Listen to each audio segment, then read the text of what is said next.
how do we overcome fear and lies with faith and love? We're living in a world where political lies and untruths just seem to be the norm. And it's more important, even for people of faith, to speak truth to power. As those of us who believe in truth, justice, freedom, and equality, we are called to be the light in the darkness. And that means sometimes we must feel courageous and stand up for what's right, even in the face of fear and oppression. In this talk this morning of the morning tea, we're going to explore how we can draw on the power of love and a sound mind that God gives us in 2 Timothy 1:7. Let's get into it, and let's talk about the voice of truth and love in a culture of lies and fears. We live in a time where political lies and untruths seem to be the norm, brothers and sisters. From misleading campaign promises to blatant falsehood spread on social media, it can be hard to know what we should believe and what we should not believe.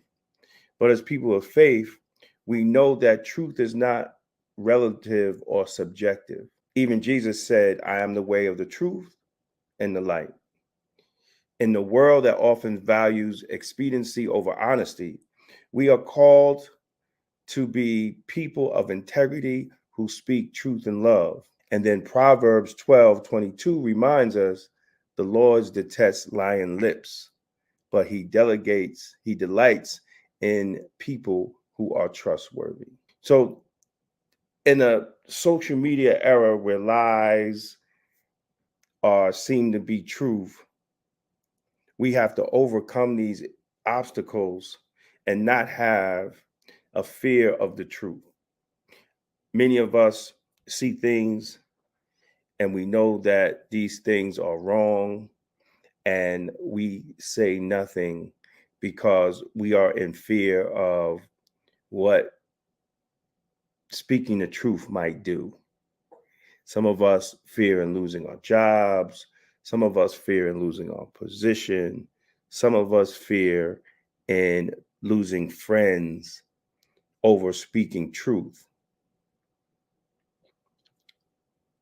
But how does that help you in your spirit? How does that help you when you come before the Most High, when you are questioned about your deeds throughout your life? One of the biggest obstacles of speaking the truth to power is fear. But as our key verse, 2 Timothy 1:7 says, God has not given us a spirit of fear, but the power and love of a sound mind. God hasn't given us a spirit of fear. We are taught that. We are put in conditions. And I always use little kids as an example when I watch my 3-year-old granddaughter, how she's fearless. She's fearless. She falls, she jumps, she rolls. She's fearless. But it's us as adults. We put fear in the minds of our children as they, oh my God, don't do that. Oh my God, don't touch that. Oh my God, we put fear in the mind of our children. And then when we get older, our cultural conditioning teaches them fear of even the truth. As Psalms 27:1 declares, the Lord is my light and my salvation. Who shall I fear? The Lord is the stronghold of my life. Of whom shall I be afraid? With God is on our side, we have nothing to fear. But most of us fear man before we fear God. And that's part of the problem of our conditioning. Of course, speaking the truth is not about what we say, but how we say it. If we speak the truth without love, we risk alienating people and doing more harm than good. Ephesians 4:29 instructs us, do not let any unwholesome talk come out of our mouths, but only what is helpful for building others up according to their needs, that they may benefit those who listen. Yeah, I'm at fault with that because sometimes, I come out with bullets. You know what I'm saying? I come out with bullets, and sometimes people don't hear what I'm saying because of my delivery. And as I get older, I get better at it. But sometimes when you have the truth and you're speaking the truth, you don't care whose feelings that you hurt. And then you don't even understand that because you're hurting them with the truth, they're not even listening to you. So we have to be wise in how we communicate the truth with some people, because some people's personalities and egos are fragile, and they're immature to even understand the truth. So, Jesus modeled for us. Speaking truth often means standing up for the marginalized and the oppressed. It means advocating for policies and practices to promote common good, not just the interest of the privileged few, but for the whole. See, a lot of us are scared to speak up for the whole because we feel that we're part of the privileged few. And if you are part of the privileged few, God is going to hold you double accountable for not speaking up for the whole. So, what are tips for speaking truth to power? Hmm? First, we have to stay informed. Make sure you have a clear understanding of the issues you're speaking about. Just don't run your mouth. Do your research, consult with reliable sources, and be open to learning from others. I've learned in my fight for police accountability and policies, you have to study. You have to be informed of policies, because they're going to challenge you. And you have to know what you're talking about.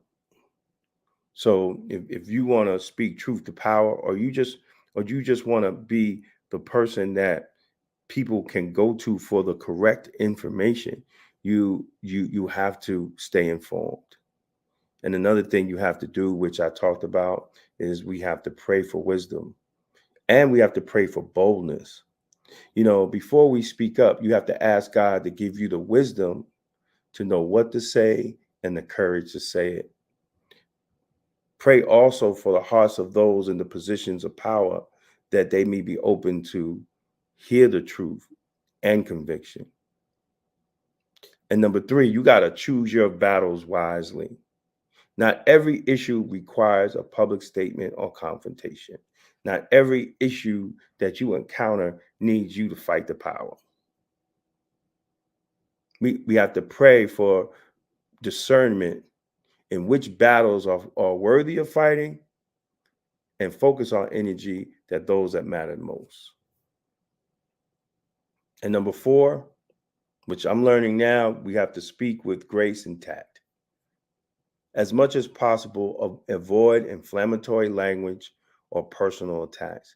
Speak the truth firmly but kindly, and be open to dialogue and discussion. See, some people haven't got that way. So because some people, when they're corrected, they shut off. They don't want to talk. And finally, we have to be prepared for opposition. Speaking truth to power often invites backlash. And I get it. That's what most of the people are scared of. They're scared of backlash. They're scared of people not liking them. They're scared of not being invited to the parties no more because you spoke the truth.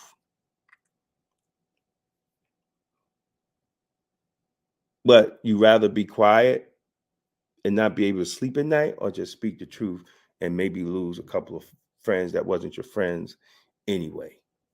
Huh?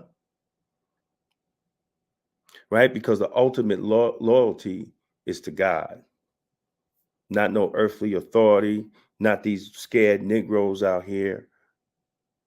Your loyalty is God, is to God first. So speaking truth to power is not easy, but it's a vital part of our calling when we follow Jesus Christ. It's how we act justly and love and give mercy, and we walk humble with our God in a world that desperately needs truth and love. So let's not be afraid of speaking up for what's right. Let's draw on the power of love and the sound mind of that God gives us to be the voice of truth in our communities. And let's always do it with compassion.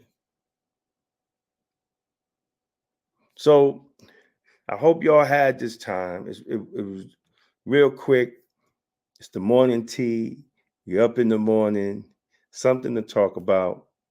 We have to continue to speak truth to power, especially around these politicians, because our communities are not getting any better.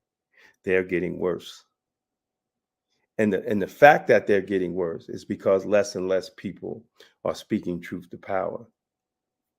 They're allowing so-called leaderships to do whatever they want to do, and it's being unchecked. See, if we're going to be Christ-like, if we're going to say that we are followers of this great historical figure that we know walked this earth, we have to be willing to speak truth to power.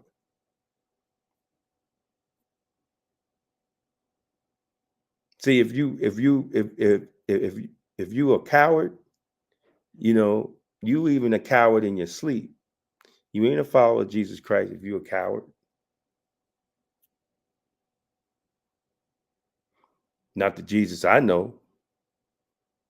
I don't know what Jesus you following, but you ain't following the Jesus I know if you a coward, right? Jesus I know went in the temple and turned tables. Jesus I know called the rabbis out for their hypocrisy. You know, if you just walking around silent and seeing wrong, you ain't following Jesus.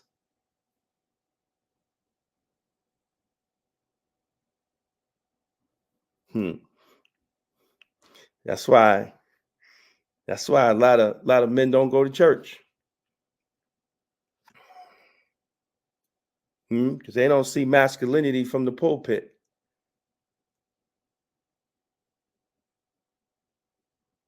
They don't see masculinity from the pulpit. That's why men don't go to church. With everything's going on in their community, they don't see masculinity from the pulpit.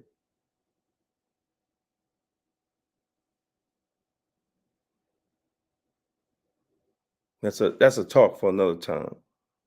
But God bless y'all. This is the morning tea. And remember, have a black-tastic day. It's Monday. It's Meatless Monday. Let's try to go this whole day without eating any meat, just fruits and vegetables. And tonight, we're going to go live like around 9 o'clock. Me and my son, we're going to do a 5-day fruit fast this whole week.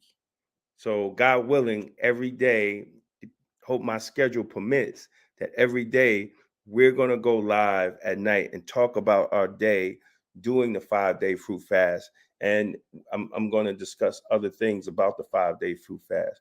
So please tune in. Come back on tonight. We're going to be back on tonight.